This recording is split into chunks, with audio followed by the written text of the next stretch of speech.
Mas pinadali, mas pinasimple. Yan daw ang layunin ng Republic Act 11642 o ang Domestic Administrative Adoption and Child Care Act para sa mga individual na nais bumuo ng pamilya sa pamamagitan ng adoption o pag-aampon.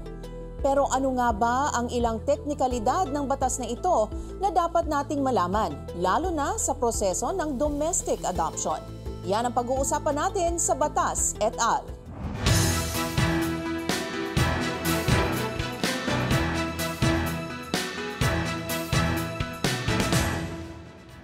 Isang araw na naman na puno ng aral tungkol sa batas. Ako po si Mencio Macapagal at para pag-usapan ang domestic adoption, makakasama natin si Attorney Mario Narag Jr., Managing Lawyer ng Narag Law Office. Magandang araw sa iyo, Attorney, and welcome to the program.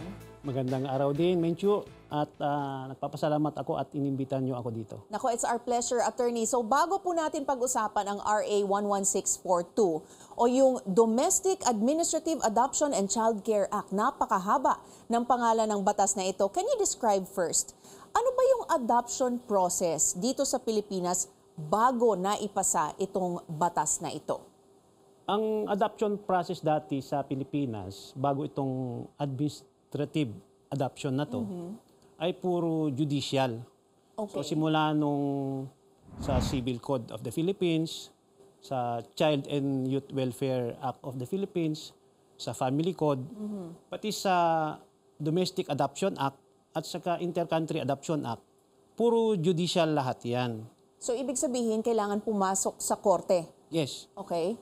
Ngayon, dahil siguro noong araw, konti pa lang ang mga kasong ganyan, so okay pa na dinadaan sa korte. Ngayon, dahil masyado ng clog ang docket ng mga courts, sumasama na siya dun sa, sa mahabang proseso ng paghihiring ng mga kaso. So, siguro sabi ng ating legislature, siguro dapat bilisan na yan. Kasi nga, isipin natin, almost 2 million ang walang mga magulang. Gusto nilang magkaroon ng pamilya din. Yeah. Kaya lang, yung batas, dati, ay nagiging hadlang. Kasi napakahaba ng proseso para magkaroon sila ng pamilya na maituturing nila. Okay. Ngayon itong Kongreso, naisip nila na bakit hindi natin pabalisin? Instead na 2-3 taon ang process ng adoption because it is judicial in nature, ngayon naging administrative na lang. Okay. So, dito, under sa RA 11642, ang domestic adoption process ay nagiging administrative. Yes. Paano po nangyayari yun? Under the new law, the Domestic Administrative Adoption Act. Meron pa siyang child care. Yes. Act of 2022 kasi mayroon siyang child care. Yes. Kasi yun yung magko-cover doon sa intercountry naman. Kasi domestic yung umpisa niya. Paano naman yung intercountry, di ba? Okay. So, kaya may child care na phrase doon. Itong law na to, nagiging mabilis siya kasi DSWD na ang in charge dito. By DSWD, I mean, one of the adjunct agencies. Ang agency na ito is yung National Authority for Child Care. Okay. So, yan na ang agency attached to DSWD na mamamahala sa lahat ng adoption cases. So, hindi na palipat-lipat ng mga ahensya, sila na ang deciding body? Yes. Okay. So, when we say adoption, attorney, sino po yung pwedeng i-adopt? At ano ba yung age limit dito? Ang age limit, kung ang mag-a-adopt ay hindi mo ka mag-anak, kailangan below 18. Okay. So, ang pwedeng mag-adopt ay 25 years old naman. Diba? Pero may gap yun dapat na 16 years. Okay. So, pero may exception, di ba? Halimbawa, i-adopt mo yung sarili mong anak dahil illegitimate siya. O i-adopt mo yung legitimate child ng asawa mo. O i-adopt mo yung dati mo ng inaaruga ng 3 years or more para magiging anak mo na siya. Okay. So yun yung mga conditions. Yung mga conditions. No? Okay. Pero sino po ba yung pwedeng mag-adopt aside from yung mga nabanggit mo? Dapat ba ay mga couples that are married lang? Hindi. Hindi. Kasi hindi naman yun ang ano ng batas eh. Okay. Ang batas na yan, kailangan may maging magulang. Hindi ka naman hindi naman kailangan may asawa ka para maging magulang eh. So pwede single? Yes. Pwede Even kang mag-adopt? LGBT, pwede. Pwede. Oo, pwede. Oh, okay. So ano pa ba yung mga requirements sa domestic adoption? Yan ang ating aalamin sa pagbabalik ng Batas et al. Dito lang sa CNN Philippines.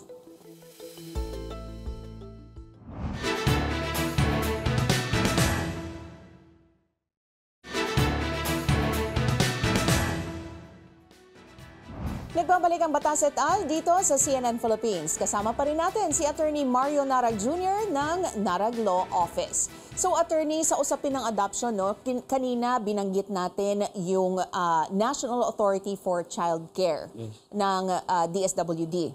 So ano pa po ba, you touched briefly on some of the responsibilities niya, no, under this new law. Can you expound further? Ano po ba ang nakapaloob sa batas na parang authority ng NACC?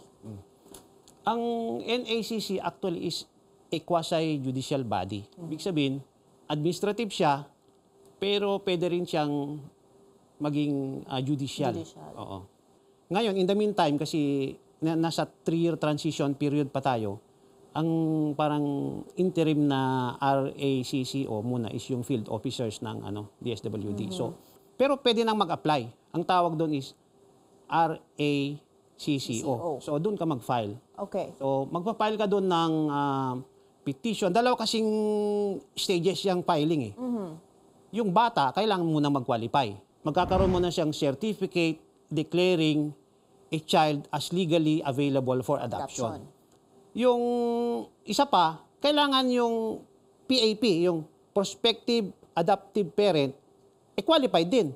Diba? O doon din siya magpapa-qualify sa RACCO. Okay. So, pag na-meet mo na yon, na yung RACCO under ng NACC. Okay. Yun yung regional offices nila. Ngayon, pagkatapos mong makuha yon, dalawa, at na-approve, yun na-approve din yan ng NACC. Ngayon, magpa-file ka ulit. Okay. Yun ang magpa-file ka na ng adoption na. Kasi hindi ka naman pwedeng mag-adapt na walang i-adapt at walang nag-a-adapt. Pero paano po, attorney, kasi yun yung bagong proseso. Yes. Anong mangyayari doon sa mga applications na naisubmit na sa korte bago naging batas itong RA 11642? Actually, may kaso kami sa office na ganyan-ganyan din. Okay. Nung pinag-aralan namin, dalawa palang opsyon. Una, kung gusto mong ituloy sa korte, pwede pa rin. Pwede. Pwede pa rin. Lalo na kung nandun ka na sa end stage ng case, na nakapag-present ka na ng evidence, edi ituloy mo na lang. Hintayin mo na si judge na mag-decide. Kung wala pa naman doon, diretso ka na sa RACCO at saka sa NACC, di ba? Doon ka na mag-file. Mabilis kasi, ang bilis. Yung timeline niya. How long? 5 days, 7 days, 15 days, 15 days, 15 days. So in a period of like 2 months? 2 months, Tapos pwede. na? Basta tapos mo lahat yung requirement. Okay. At ito yung hindi kailangan ng publication. Meron kasi yung kailangan mo i-publish. So, 3 weeks din yon. So, kung hindi ka magko-qualify dun sa publication at exempt ka, napakadali. As fast as 45 days. Okay. Oo. Kasi may mga exemption ka naman. Okay. Otherwise, siguro mahaba na ang 8 months o 9 months. 8 months or 9 months, as opposed to years dun sa Yes. court proceedings. Okay, bigyan po kita ng scenario, attorney, no? In case na yung nanay during childbirth voluntarily terminates her rights over her child, automatic ba na yung state mag-assume responsibility? Binibigyan pa siya ng pagkakataon eh. Okay. Actually, 3 months. 3 months. 3 months, oo. Kasi pwede kanyang i-atras. Okay. Oo. Kasi mag-isip ka, di ba? Oo. Baka nabibigla ka lang. Kung kunwari, prior to giving birth, pwede ba niyang i-give up na rin yung rights niya? O hindi. So under the law, kailangan you have to have given birth. And Yes. then 3 months O later, meron ka kasing period na na dapat tingnan mo kung gusto ba niya talaga, Okay. 'di ba? Okay, kung kakayanin din niya. Okay, isa pang madalas nating nakikita no sa mga movies, teleserye, yung iniiwan yung baby sa doorstep ng isang tahanan. At halimbawa, bahay ko 'yon or bahay mo. Pag nakuha mo yung baby, pwede mo bang kupkupin 'yon at angkinin? Pwede mo siyang angkinin as if the baby is yours, pero hindi mo siya pwede i-register. Kasi meron later on na pag 3 years na sa'yo, at kinonsider mo siya as if anak mo siya, patunayan mo dun sa DSWD, diba, na ganun ang ginawa mo. Kasi i-establish nila yun i-determine nila kung totoo nga yun. Pero otherwise, you really have to go through the adoption process. Oo. So, dapat dalhin. Bawal ang simulation, bawal. Ano yung simulation? Yung pinepeke mo, yung kunwari anak mo, i-register mo, kunwari nanganak ka, bawal yun. Okay. That's punishable Yes. by law. Yes. Ano yung parusa doon? Depende. Kung meron kasi tayong Republic Act na 11222 Okay. na kaya mo ginawa yun for the benefit of the child, for the best interest of the child, kaya mo ni-register na lang sa'yo. Pwede kang patawarin. Yung batas mismo na yun ay nagpapatawad. Okay. Para ma-encourage yung mga nandaya para sa bata na, sige, sabihin ko na lang na inano ko, pineke ko yan. Kasi otherwise, walang magsasabi na pineke niya, di ba? So, yung batas na yon. Ngayon, kung kaya mo ginawa yun para lang mandaya talaga, punishable yun kasi that's a crime under the law. Okay. So how about those under alternative child care? Katulad nung mga nasa foster care, shelter, yung minention mo kanina na adoption process, same process lang din ba? Yung first requirement kasi under the law is kailangan meron siyang certificate declaring a child as legally available for adoption. Yun ba ay kailangan pa kung nasa child Foster caring care agency siya? Hindi na. Yun yung mga ine-accept na. Pero dadaan ka pa rin sa proseso. Meron ka na nga lang mauumit na medyo tedious na process. Mababawasan lang yung ibang mga requirements. Yes. Okay. Let's talk naman about foreign adoptions. Ano yung rules na sinusunod dito? Meron tayong tinatawag na Inter-Country Adoption Board. Yes. Or pwede ka rin pumunta sa RTC. Ngayon, wala na yan. Okay. Actually, yung ICAB na tinatawag dati, kinuha na ng NACC.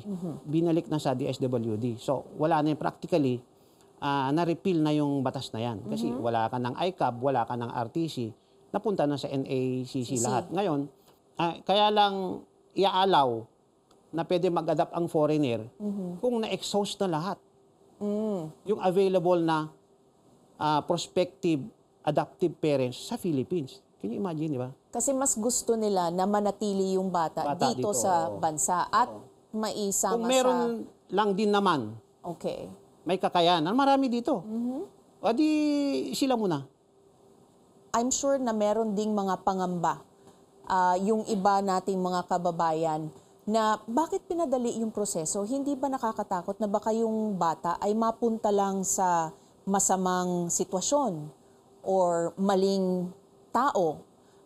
Meron bang safeguards in place dito sa batas na ito to prevent that from happening? Actually, itong batas na ito napakaganda. Kasi with all due respect sa mga judges, sa courts, no? Siyempre, yung court, yung judge na yan, kailangan pa niya ng commissioner, tinatawag namin, yung expert. Para sabihin na, pwede mo nang i-declare yan as i-grant yung adoption petition na yan. Ngayon, hindi ganun. Hindi kailangan nitong mga nasa NACC na mag-hire o mag-refer sa expert. Kasi sila ang mismo ang expert. So, 6 ang members niyan. 2 abogado na dapat ang qualification niya ay RTC judges. Okay. So mabigat yun. 10 years of law practice. Meron doon psychiatrist or /psychologist. Meron din registered social worker. Diba? Na yun talaga ang trabaho niya. Hindi basta-basta registered social worker. At may 2 NGOs NGO, members ng NGO, na yun dapat ang trabaho nila, yung nag-child caring. At ang pinaka-head nila, yung DSWD secretary. You can just imagine, paano mo lulusutan yung mga yan? Bago pumunta pa sa kanila, dumaan muna dun sa RACO. O kaya sa field officer. Sinasabi ko nga kung ang mga manggagawa, meron silang DOLE at NLRC. Yung mga nawawalan ng bahay, meron silang housing authority, di ba? Bakit yung mga nawawalan ng parents? Di ba? Bakit hindi sila mauna, di ba? Mga tao yan So, itong batas na to napaka-timely. At alam ko, kailangan din nilang i-follow up no, yung mga na-adapt at they keep track of them din. Yes, diba? yes. For months, years actually. So sa ating pagbabalik, tanong ng bayan naman ang ating sasagutin, tutok lang dito sa Batas et al. Sa CNN Philippines.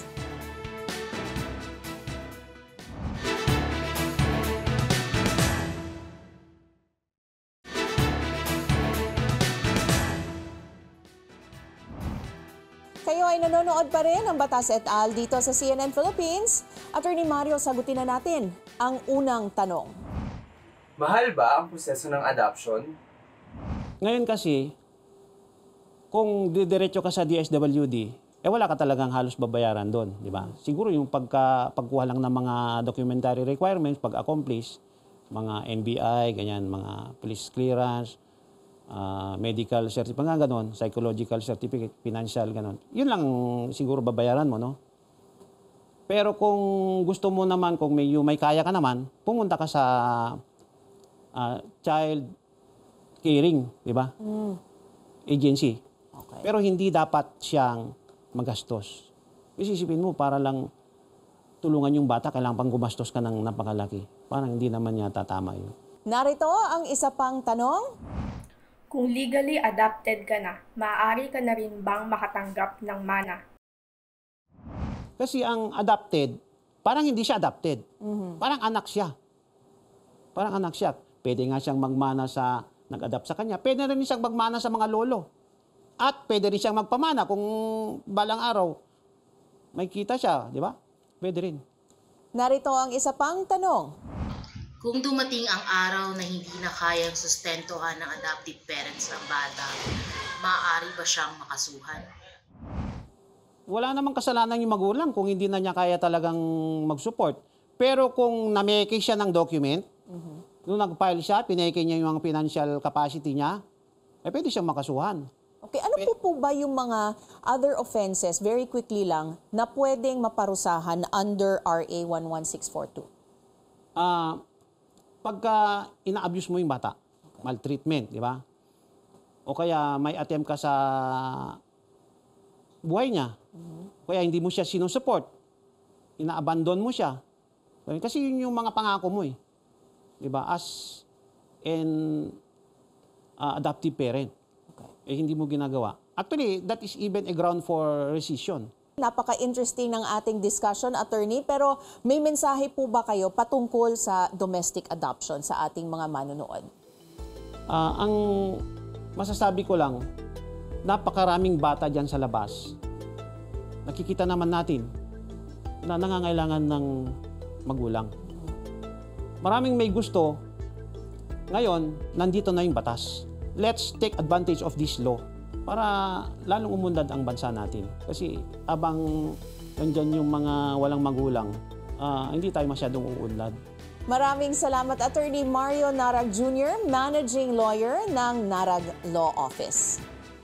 At maraming salamat din sa patuloy niyong pagsubaybay sa Batas et al. Ako po si Mencho Macapagal. Hanggang sa susunod na linggo, dito lang sa CNN Philippines.